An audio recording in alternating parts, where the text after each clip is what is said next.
نشتريها اللي بأرقام خيالية من بره، وهي عندنا مكوناتها في كل بيت. يلا بينا نعمل شاورما الفراخ بطريقة سهلة، زي ما عودتكم في الصفح بتاعتي على الفيسبوك، شيرين الحداد وحكاية شيرين في المطبخ على اليوتيوب. معايا كيلو فراخ بانيه متقطع على قد ما تقدري، تقطيعة رفيعة خالص.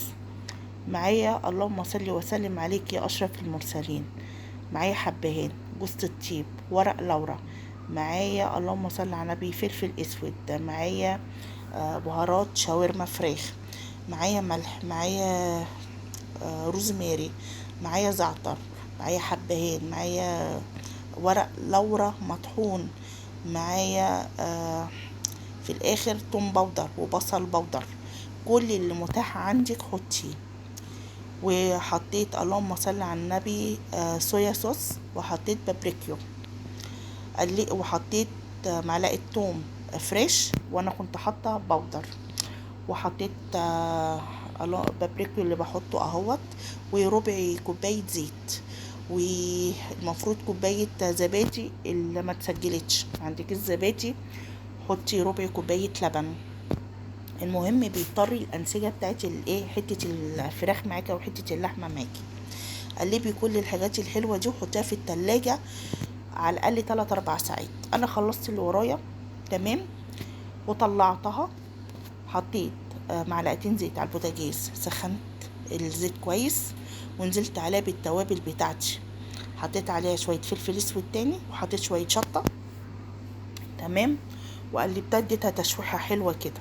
طبعا انت مقطعه جنبك الخضار اللي هتحطيه، معاكي فلفل الوان ومعاكي بصل جوليان قطعاه ومحطاه على جنب. هنديها كده ايه غلوتين على النار، وبعد كده هنحط الايه الخضار بتاعنا، الفلفل اهوت، وهنحطين بردك بصلتين محترمين جوليان هيتحطوا دلوقتي ايه اهما زي ما حضراتكم شايفين. وهنبهر بردك الحاجة، انا هحط بردك شوية فلفل اسود، وهنحط شوية ايه البهارات الايه الشاورما. هي كده كده هتطعم نفسها بنفسها. معايا هنا بطاطا كنت غسلاها وكنت منشفاها وقطعتها، شققتها كده عشان قلت اشويها واشركها معاكم. شققتها ورحت حطيتها فين في البوتاجاز، قلت تتشوي معايا. الشاورما بتاعتي هنا شربت الميه بتاعتها. عندك العيش السوري بتاعك، لفي زي ما انا ما بلف كده. معاك الجريل على النار، حاطه فيه معلقتين زيت، ابدأي اديله صدمتين العيش بتاعك. والف هنا وشفا على قلبك. لو وصلتي للمرحله دي ما تبخليش عليا بلايك وتصلي على يشفع فيك اليوم الدين وكومنت حلو. ما تبخليش عليا تدخلي على حكايه شيرين في المطبخ على اليوتيوب، وصفحه شيرين الحداد على الفيسبوك، تشرفيني وتنوريني. وما تنسيش تصلي على يشفع فيكي، وهوريكي احلى شاورما هتشوفيها دلوقتي غير طعمها كانت وهم وحكايه. جربيها بالطريقه بتاعتي دهيت هتعجبك قوي، وادعيلي دعوه حلوه كده من قلبك براحه البال. بصوا انا اقطع لكم سندوتش دلوقتي. طبعا انتوا عايزين تحمصوه اكتر من كده براحتكم، عايزين تحمصوه اكتر من كده زودوا شويه زيت صغيرين في الجريل بتاعي اهو. لو عندك جبنه موتزاريلا عايزه حبه تحطيها حطيها، انا ما كانش عندي. المتاح عندك يا جماعه من البهارات حطوه، مش شرط اللي انا بحطه. اي حاجه، لو شويه ملح وفلفل احمدي ربنا على اللي انت فيه.